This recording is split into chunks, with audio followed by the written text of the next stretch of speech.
Mes norim atkreipti į ligas, kurios yra iš tiesų dažniausiai. Tai yra dažniausia mirštamumo priežasties, tai yra širdies ir kraujagyslių ligos.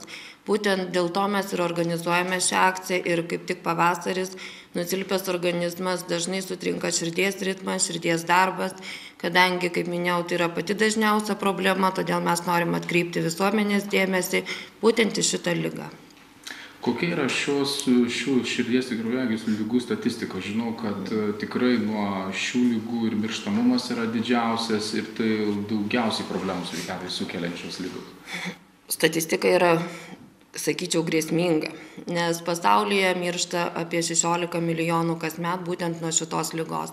Lietuvoje tai virš 50% mirtingumas sudaro būtent širdies ir kraujagyslių ligos. Į metus kartą yra nuo širdies ir kraujagyslių ligų, taip pat insulto pasiekmė apie 17 000 yra stacionarizuojama. Ir išties ligos baigtis labai dažnai yra neprognozuojama ir dažnai baigėsi mirtimi. Laiku nesuspėjus diagnozuoti ligos, laiku neužkirtusi ligai kelio, gaila išeitis būna labai liūdnos. Tai ką reikia daryti iš tikrųjų, kad būtų užkirstas laiku kelias infarktui, insultui? Cholesterolis didžiausias mūsų priešas, ypač tas cholesterolis, kuris kemša mūsų kraujagyslės, nes, kaip žinia, yra bendras cholesterolis ir jo frakcijos. Kitaip tariant, liaudiškai yra blogasis ir gerasis cholesterolis. Mums labiausiai žalingas yra tas blogasis cholesterolis, kuris limpa prie kraujagyslių, siaurina jų spindį ir dėl kraujotakos nepakankamumo įvyksta tiek smegenų insultai, tiek širdies infarktai. Būtent balandžio mėnesį mes ir norėsime atlikti ir informuoti visuomenę apie galimybę atlikti tyrimus, būtent cholesterolio kiekio matavimo, matuosime kraujospūdį, nes tai irgi yra rizikos faktorius šioms susirgimams ir kiekvienas norintis galės atvykti ir pasitikrinti šiuos tyrimus. Galbūt dar kažkokius kitokius kraujo tyrimus rekomenduoja profilaktiškai atlikti ir reguliariai sekti, ne tik bendrąjį cholesterolį?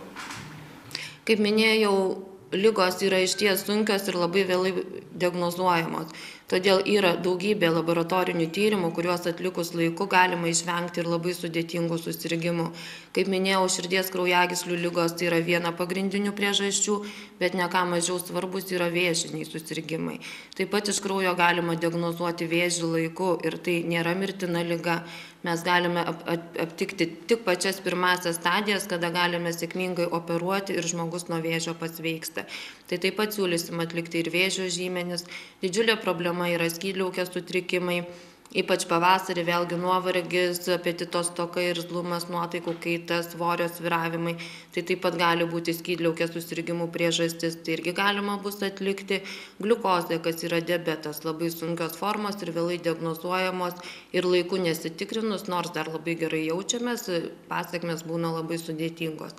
Ir aišku, visus kitus tyrimus, anemijos tyrimai, ypač aktualūs yra šiuo metu, būtent kada mes negavome per žiemą pakankamai medžiagų ir vėlgi tai gali būti elementaraus nuovargio, sutrikusio netgi ir darbo, ir nemigos priežastis, tai būtent mažakraujystė.